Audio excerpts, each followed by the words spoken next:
আৰক্ষী প্ৰতিবাদত মৃত্যু হৈছে। এবাৰ আৰক্ষীয়ে যিধৰণে প্ৰতিবাদত লাঠিচাৰ্জ কৰিছিল আৰু লাঠিচাৰ্জ কন্দুৱা গেছত এবাৰ মৃত্যু হৈছে এজন লোক। কংগ্ৰেছৰ ৰাজভৱন চলো এই প্ৰতিবাদত ইতিমধ্যে দেখা গৈছে যে যিধৰণে আৰক্ষীৰ সৈতে হতাহতি হৈছিল আৰু আৰক্ষীৰ সৈতে হতাহতি হোৱাৰ সময়তে এগৰাকী কংগ্ৰেছৰ প্ৰতিবাদকাৰী ইতিমধ্যে মৃত্যু হৈছে। আৰক্ষীৰ যি ইতিমধ্যে কন্দুৱা গেছৰ প্ৰয়োগ কৰিছিল ৰাজভৱন চলো, ইতিমধ্যে কংগ্ৰেছৰ যি ৰাজভৱন চলোৱা কাৰ্যসূচী আছিল, ৰাজভৱন চলো কাৰ্যসূচী ইতিমধ্যে আমি দৃশ্য দেখুৱাইছিলোঁ কেনেধৰণৰ পৰিৱেশ সৃষ্টি হৈছিল। আৰক্ষীৰ সৈতে যি হতাহতি হৈছিল, আৰক্ষীৰ সৈতে যি ধৰণৰ এক পৰিৱেশ বিৰাজ কৰিছিল, তাৰ পাছতে ইতিমধ্যে মৃত্যু হৈছে এজন লোকৰ। আৰক্ষী কন্দুৱা গেছৰ আঘাতত মৃত্যু হয় এগৰাকী কংগ্ৰেছ প্ৰতিবাদকাৰী মৃত্যু হোৱাৰ খবৰ আহিছে। মৃদুল ইছলাম নামৰ এগৰাকী অধিবক্তা ইতিমধ্যে এই প্ৰতিবাদকাৰীৰ লগত প্ৰতিবাদত অংশগ্ৰহণ কৰিছিল আৰু প্ৰতিবাদত অংশগ্ৰহণ কৰাৰ পাছতে এতিয়া মৃত্যু খবৰ আহিছে এগৰাকী প্ৰতিবাদকাৰী। এই মুহূৰ্তত আমি জনাব বিচাৰিছোঁ আজিৰ দিনটোত কংগ্ৰেছৰ যি ৰাজভৱন চলো কাৰ্যসূচী আছিল আৰু যি ৰাজভৱন চলো কাৰ্যসূচী প্ৰতিবাদকাৰী আৰক্ষীৰ সৈতে হোৱাৰ হতাহতিত ইতিমধ্যে এগৰাকী প্ৰতিবাদকাৰী ইতিমধ্যে মৃত্যু হোৱাৰ খবৰ আহিছে। GMCHলৈ লৈ অহা হৈছিল প্ৰতিবাদকাৰীগৰাকীক। কন্দুৱা গেছ প্ৰয়োগ কৰিছিল আৰক্ষীয়ে আৰু কন্দুৱা গেছ প্ৰয়োগ কৰাৰ পাছতেই ইতিমধ্যে দেখা গৈছিল এটা বেলেগ পৰিৱেশ সৃষ্টি হৈছিল সেই প্ৰতিবাদস্থলীত আৰু প্ৰতিবাদস্থলীত এগৰাকী প্ৰতিবাদকাৰী ইতিমধ্যে আঘাতপ্ৰাপ্ত হৈছিল আৰু আঘাতপ্ৰাপ্ত হৈ GMCHলৈ নিয়াৰ পাছতে মৃত্যু হোৱাৰ খবৰ আহিছে। এই মুহূৰ্তত ক'ব লাগিব যে মৃদুল ইছলাম নামৰ এগৰাকী ব্যক্তি ইতিমধ্যে যি কংগ্ৰেছৰ যি ৰাজভৱন চলো যি কাৰ্যসূচী আছিল, ৰাজভৱন চলো কাৰ্যসূচীত অংশগ্ৰহণ কৰিছিল আৰু অংশগ্ৰহণ কৰাৰ পাছতে এতিয়া মৃত্যু খবৰ আহিছে।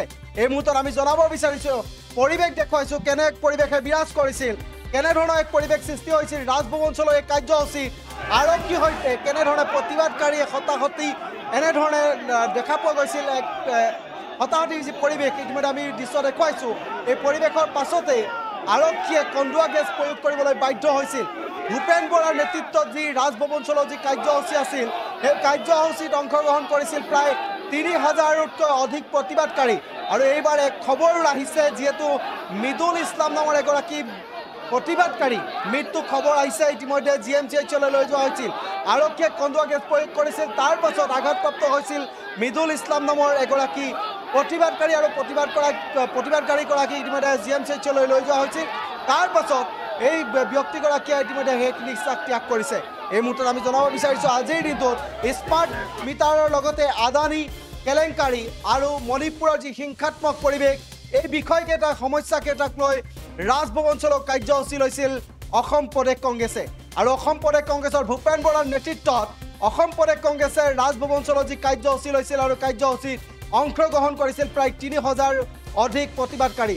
আৰু প্ৰতিবাদকাৰীৰ মাজতে ইতিমধ্যে আৰক্ষীৰ সৈতে হতাহতি হোৱা দৃশ্য ইতিমধ্যে আমি দেখাইছোঁ, কেনেধৰণে বেৰিকেড দিছিল আৰু বেৰিকেডৰ ওপৰত এনেধৰণে প্ৰতিবাদকাৰী উঠিছিল আৰু প্ৰতিবাদকাৰীৰ ওপৰত আৰক্ষীয়ে কন্দুৱা গেছ প্ৰয়োগ কৰিবলৈ বাধ্য হৈছিল, কিয়নো তেওঁলোকে বেআইনী আখ্যা দিছিল এই প্ৰতিবাদ আৰু তেওঁলোকক ৫ মিনিটতকৈ সময় বেছি দিছিল যে প্ৰতিবাদস্থলী এৰিব লাগে। কিন্তু আৰক্ষীৰ সেই নিৰ্দেশ তেওঁলোকে মানা নাছিল। আৰক্ষীৰ নিৰ্দেশ পালন নকৰাৰ বাবে আৰক্ষীয়ে কন্দুৱা গেছ প্ৰয়োগ কৰিবলৈ বাধ্য হৈছিল আৰু আৰক্ষী কন্দুৱা গেছৰ যি প্ৰয়োগ কৰাৰ পাছতেই যি ধৰণৰ পৰিৱেশ বিৰাজ কৰিছিল আৰু সেই পৰিৱেশতে আঘাতপ্ৰাপ্ত হৈছিল মৃদুল ইছলাম নামৰ এগৰাকী ব্যক্তি, যিগৰাকী ব্যক্তিৰ ইতিমধ্যে মৃত্যু খবৰ আহিছে।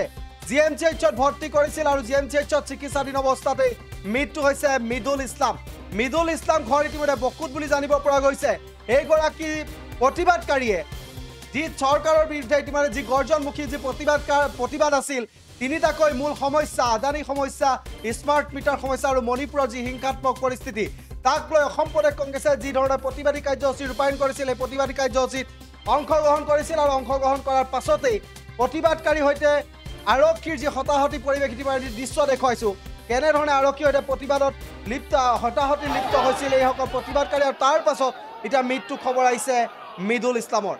কেনেধৰণে মৃত্যু হৈছে আৰু বহু লোক ইতিমধ্যে আঘাতপ্ৰাপ্ত হৈছিল এই প্ৰতিবাদস্থলীত কন্দুৱা গেছৰ ফলত। বিভিন্ন ধৰণে ইতিমধ্যে আমি কৈছোঁ যে যি ধৰণৰ প্ৰতিবাদী কাৰ্যসূচী ৰূপায়ণ হৈছিল বা কেনেধৰণে প্ৰতিবাদ সাব্যস্ত কৰিছিল এই বিষয়টো ইতিমধ্যে আমি জনাব বিচাৰিছোঁ। আমি কিছু এম্বিয়েন্স এতিয়া শুনাব বিচাৰিছোঁ কেনেধৰণৰ পৰিৱেশ বিৰাজ কৰিছিল।